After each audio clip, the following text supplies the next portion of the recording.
Ani lang siya.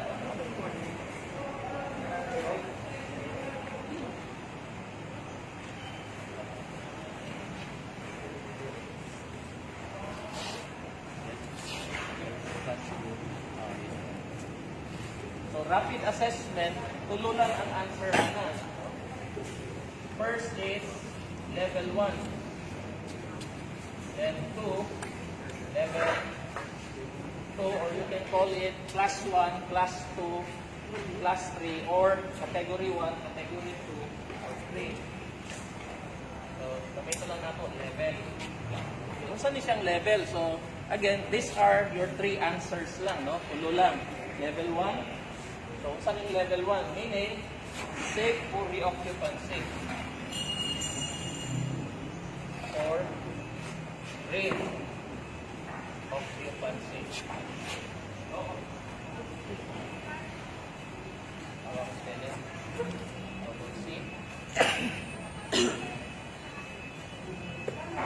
Okay. So when you say reoccupancy, meaning you occupy, igawas, mubalik. Okay, muna siya. So, consulted na nga, okay, after this inspection, we can say that it is safe for reoccupancy. So, 2 is extreme. Sabi lang extreme. So, caution lang. Caution,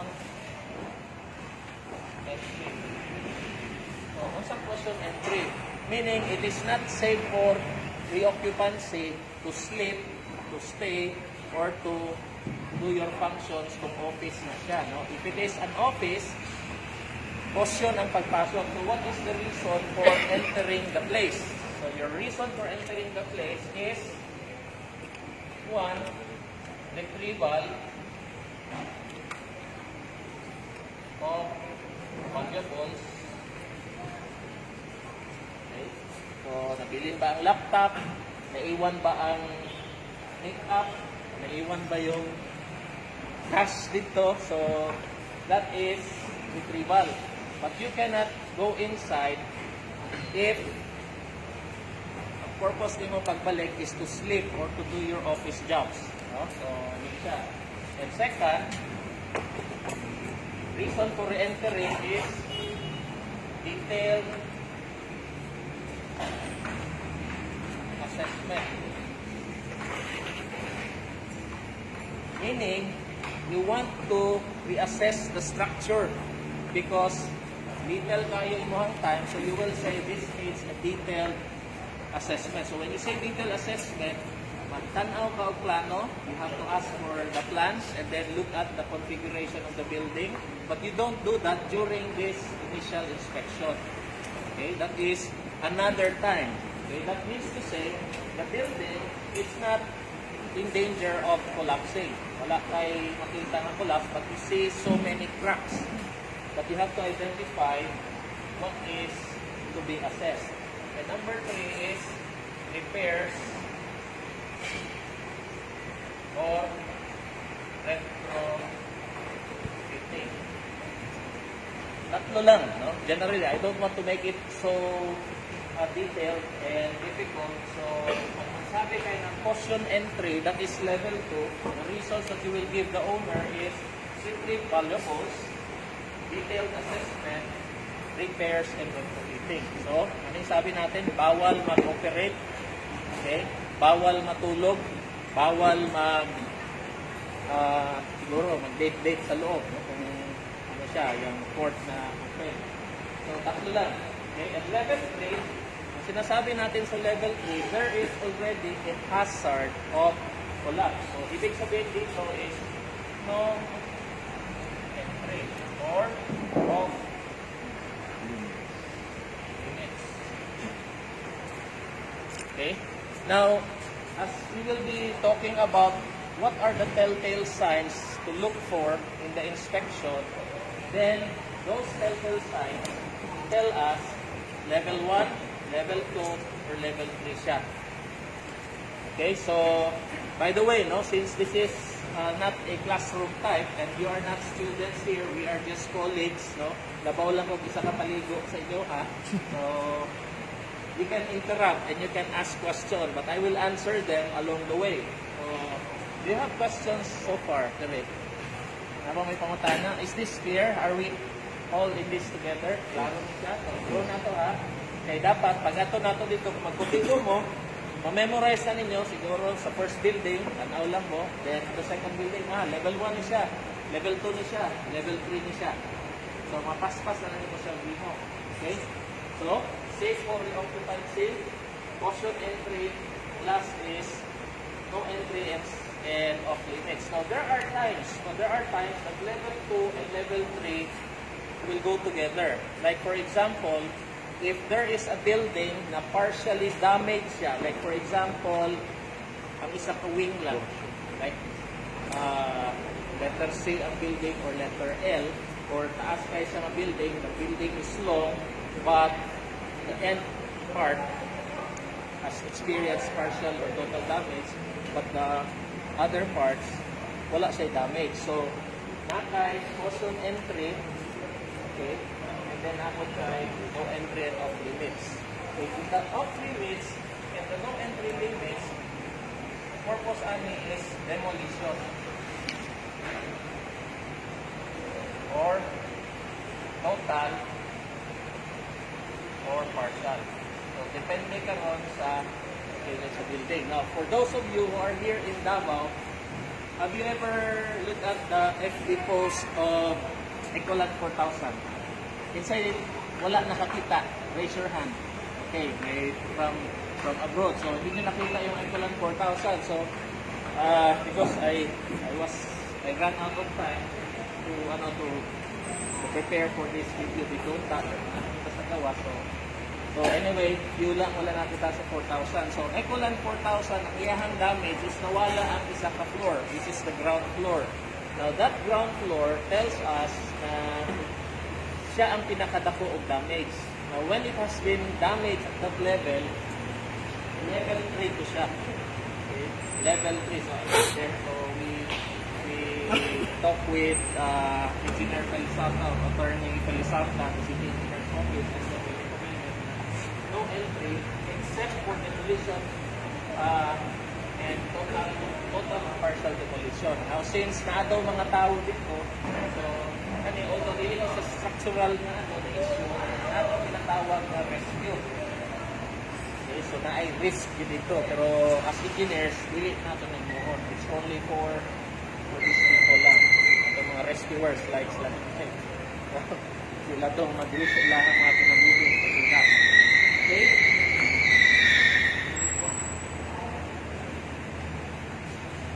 Okay. Pag-ungag tag-electric fan sila. Okay? So, tatlong answers lang. No? So, ano yung una? Level 1, level 2, and level 3. Okay. So, ano na no? Can I erase this? Okay. Erase natin. So, let's go now to specifics. What will fall on level 1, what will fall on level 2, and what will fall on level 3. Next natin.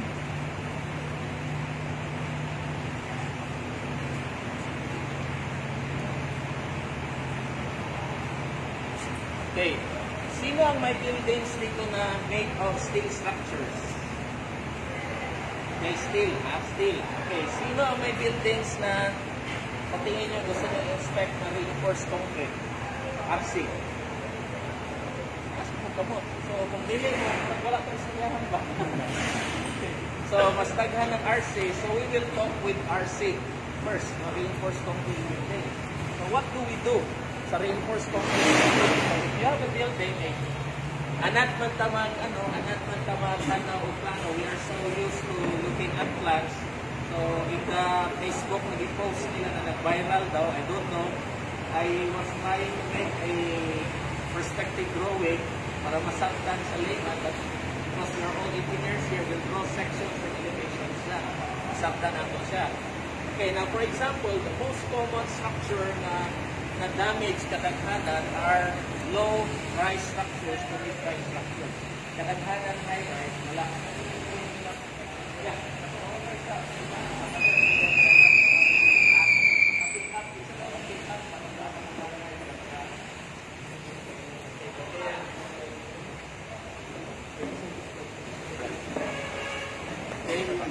So,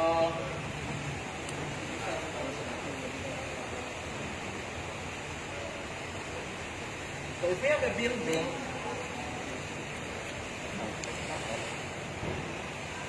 simple lang sa top, two-story building.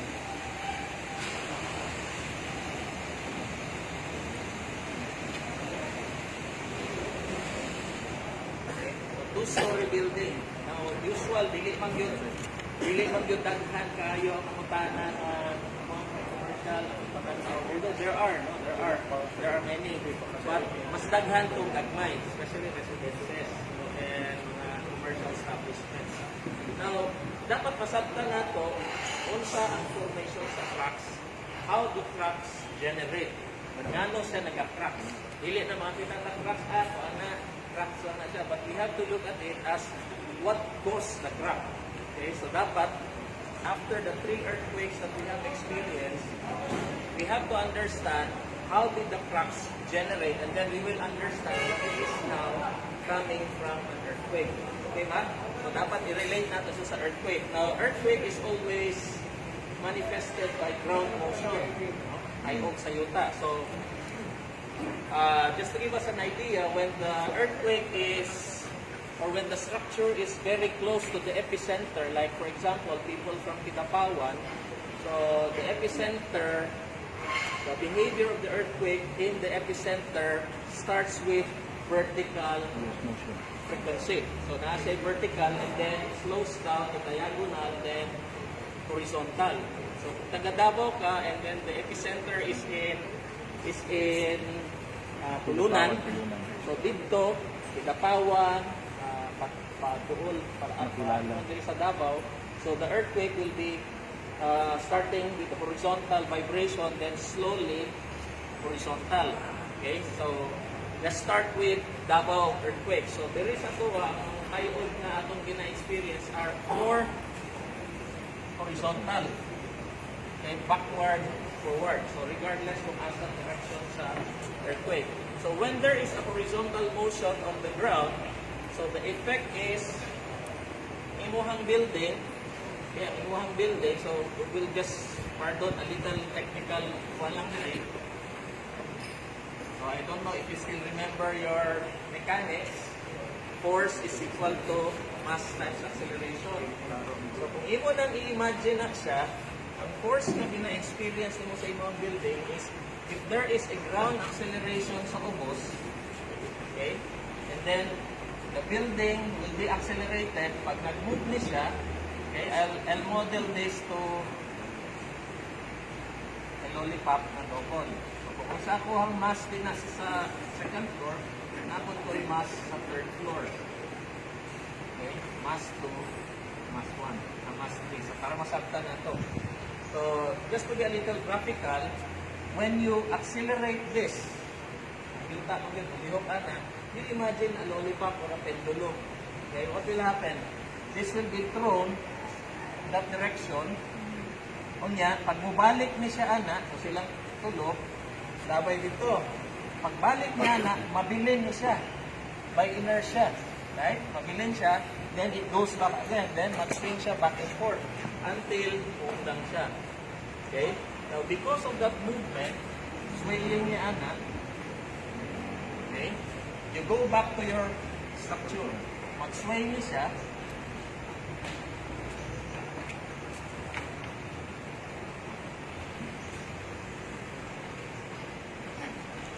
Okay? At an instant, mag-sway niya ana, okay, when it sways, because the building will have some resistance, gahi na siya. Okay? So pag manggahi na siya, ang iyahang kagahi or the strength or the capacity of the building will depend on how good the design of that joint is. So if you imagine that this one is perpendicular at the start, when you push the building on the side, ang imuhang perpendicular section din ha, dili na siya perpendicular. So this is now greater than 90 degrees. Sakna ninyo? So when it is now greater than 90 degrees, pag ana, kung dili maayo ang poste, automatic na ang damage time direct. These are now the damages. So when it is more than 90 degrees, dere wala pa. But when it sways backwards, reverse siya, dami sa okay? Now, as we have seen in many damaged structures, the most damaged part of the building is always the ground floor. Okay? I-disregard na lang ninyo itong mga mga walls. Disregard na itong mga parapet o mga roof pit. So, ang damage sana is always the ground floor. So, kung sa ibang makita din ha, kung nakay-crack din ha, always, almost always, the partner of that crack is below. Okay, so na ang stress nito, magpares yun na. Now, there are buildings na wala kayo'y kuan, wala kayo'y mas sa taas, gamay lang kayo. So, ang possibility yan, maintain lang yapon na siya o perpendicular section, pero sa ubos, naglabay dito. Okay, can you imagine that? So, pag swing niya dito sa pikas, mabiling ng imuhang floor. Pag halik niya dito, mabiling pa sa taas, then tayo sa kanya. So, the most stress locations will always be here. Okay, and then later, kung magsagot so na kay mga aftershock ana, this is what we call a hinge or isagrak, isaya pa. So when it has started to be a hinge, other members will start for hinges also. So kung na-damage na gani na siya din na, then ang beams sunod na. So it is always a series of column failure and beam failure. Now, there are times na luga na siya which Now, what do you see as the manifestation of this joint damage? Kung sa yung dapat makita. So, here we go now. Okay.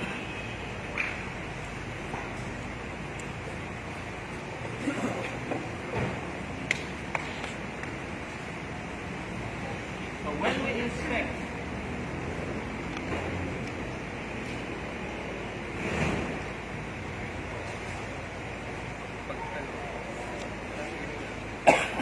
usually manggod, your ground floor, so ito like second floor na siya, and this is your ground floor. Your column is really embedded by a certain depth below. Yan, kani siya, usually slab ni siya. Now, buildings that are not really that big, mga 2 stories or 3 stories building lang, ang slab niya din, ang yuta ni mo din na, will act as a restraint. Kasi kami siya. That's why, kung na-ay crack gani or na-ay failure, na-adhering na doon, na-adhering na doon. Okay?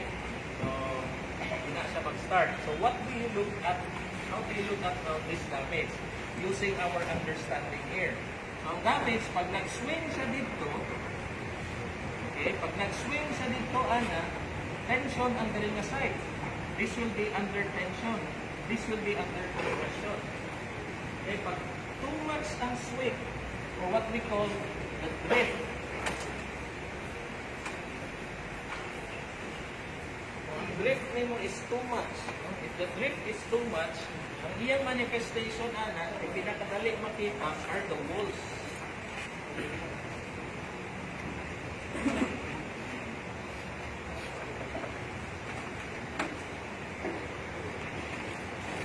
So you assume na ay kuandre, na ay tintana dire. The wall or uban gani diretso, no kanang mga tindahan diretso. Open na siya, na wall na gamay na. Okay, what do you see now? If that is now under tension, if the drift is so much, kung tanawin niyo siya, this is a plane. Paper na siya, plane na siya. But when it tries to drift there, this wall has no capacity for incline resistance. Tulak na po yung whiteboard you will notice na ang whiteboard, dili din niya siya mahimong bumbus o bumbus siya.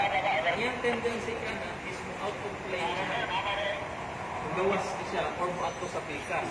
So, what's a manifestation So, if this is now your window, you will immediately notice that there will be cracks. Ingana rin siya. Now, if the drift is too much pa yun, this will also be cracked. Ang ipit man na siya, compress man na. Pag maipit na, gawas na dito. Kani siya, ibukad na din na, muana siya. Bukad man. Muana siya, pero dito yung anak. Pagbalik na po na anak dire na po ng crack anak, dito na po. And others, natin ha, so magpulihay na. Compression, tension. So pag anaanan niya, so makita niyo until mo explode na siya. Okay, so that is the easiest way to check kung unsa maging problem dire. So when you see these walls, so pag tension dire, mag-start na crack din niya. Then it will propagate going inside. So musulod ang crack ana from here going inside. So pag compression dire, this will explode. Now if the ties, or katong sa atong term sa mga civil engineers, stirrups. Stirrups na to. Kung lagyo gani mong stirrups, explosion na dili na anak, naku ang iyan ng explosion. Okay? Meaning, pag-push anak dito, horizontal crack. Pagbalik anak dire, dili na po itong horizontal crack, cross na po. Okay? Now, that happens at the first instance of an earthquake. Pag makita ganing siya ng ganing nga symbol, okay, ganing nga symbol, kung naripod ka sa pikas, mag-ana siya, mag-cross siya, o mag-ana siya, then you can say with absolute certainty that the next aftershock, this will explode. Puputo na siya ng murag glass. So that's what we notice when we check katong kuan, katong Ecolat 4000 o kaning sa Progreso, and even katong sa ibang hotel sa so makita niyo ang items damage, mag-progress siya o mura siya cross na. Pero sa itong inspection, when you can see those inspection, pag-inspect niyo, makita din niyo ng mga horizontal lines ana, majority ana is located at the base or at the neck of the column. Wala kayo na din sa middle. But there are other designs na dili mag-follow o dili mag-follow o food, malagyo kayo ang stirrups na naapod natin na. Okay? Now, how do we judge this? So kung makita gani mo o yeah.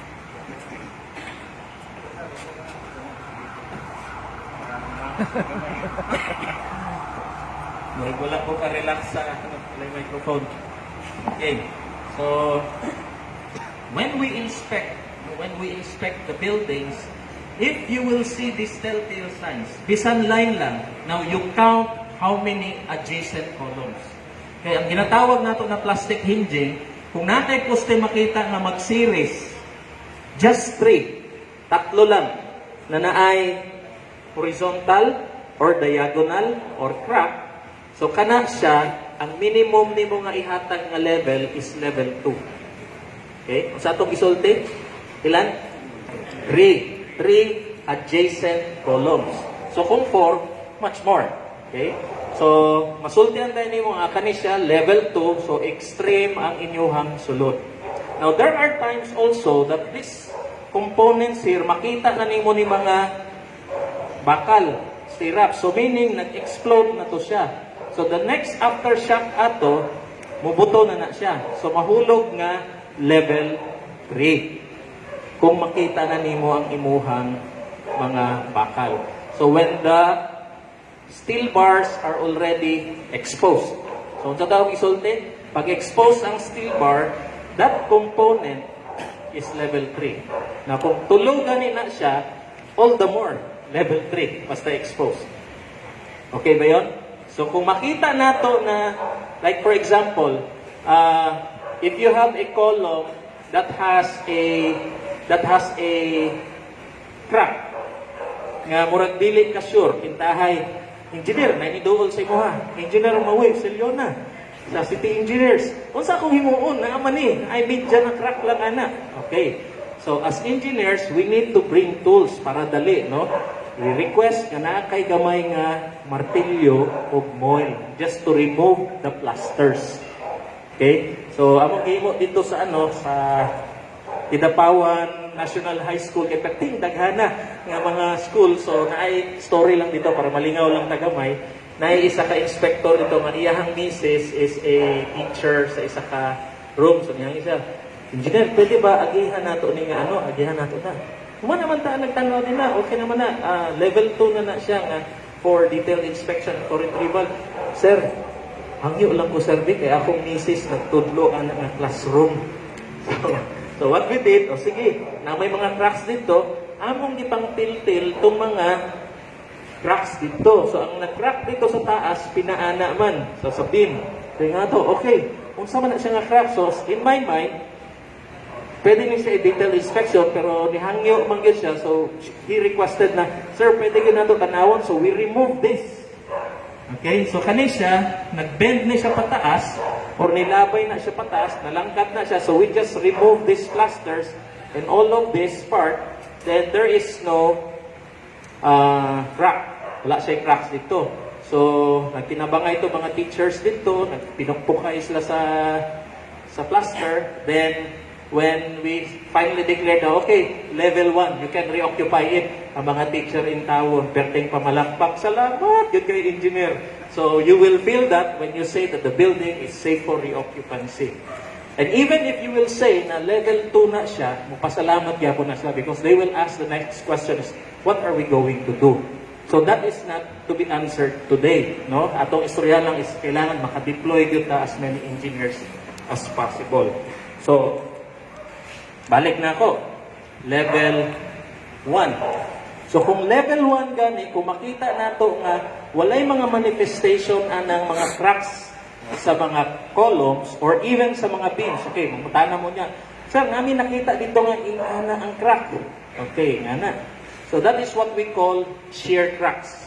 Okay, if you imagine sa inyohang reinforced concrete, na kay mga bakal din ha, supposed to be. Right? Nya mulayo na siya. Eh kana siya, kung nag-crack natin ha, it means that the capacity of this joint has been exceeded already.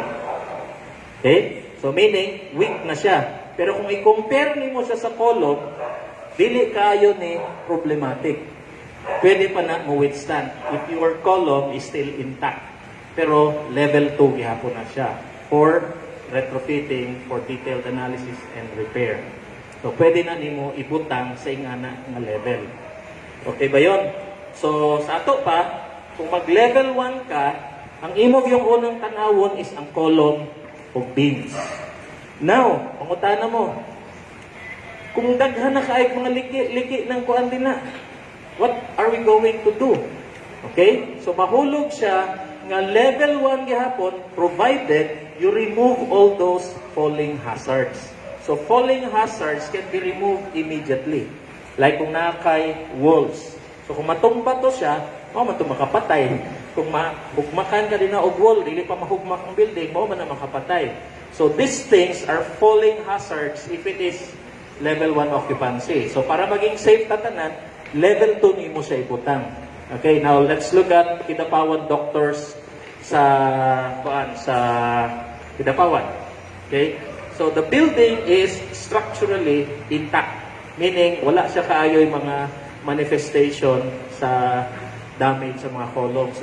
But the walls, damage siya. So you imagine na yung mga pasyente dito ng higda, nakakabit ang mga dextrose nila, na yung mga wheelchair dito, kunya, nagtayo-tayo ang building, nagkisi-kisi dito, okay ang building, pero mga plastering, ang mga ceiling, mga hulog siya. So it's also unsafe for occupancy during that time. So ibutang nato siya dito nga level 2. Okay ba? So kung nag-damage ang wall, okay pagyapon na. But you really have to make sure that the damage in the walls are not so much, because when the walls are damaged, kung daghan yun siya kayo o crack, it simply tells us that the building has drifted too much. Okay, remember nimo this whiteboard, solid siya sa plane niya. But the moment na kining whiteboard, ma-press na ko na sa dinha, niya mutakilit po ni diri pagawas. Walay kaadtuan ang blackboard, ang whiteboard in its plane, but to get out of the plane. Out of plane deformation. So that out of plane deformation will cause the explosion of the walls. Now, kani ang application nani. When we will be inspecting public places where there is kana mga salamin, high frameless glass walls. So if you will notice nga gagmay gani ang framing sa building or sa glass, unya na siya dagko nga sealant in between. So that is good. But if it is too tight, too close to each other, when the building will drift, okay? When the building will drift, that glass will explode. At atong ginatawag nga out of plane deformation. Wala siya deformation pengo dito, kundi mugawas siya. Kumbaga kaning whiteboard ba, muana siya or muadto sa pikas, depende asang mauna. Okay, so kato atong imon, if you will say na hazard siya, then you can declare that the building is level 2. Dili man siya dili siya level 3 because the structure is still okay. Wala siya damage. Okay, so before I go any deeper, let us pause for a while and entertain some questions para dili ta ma-overwhelm.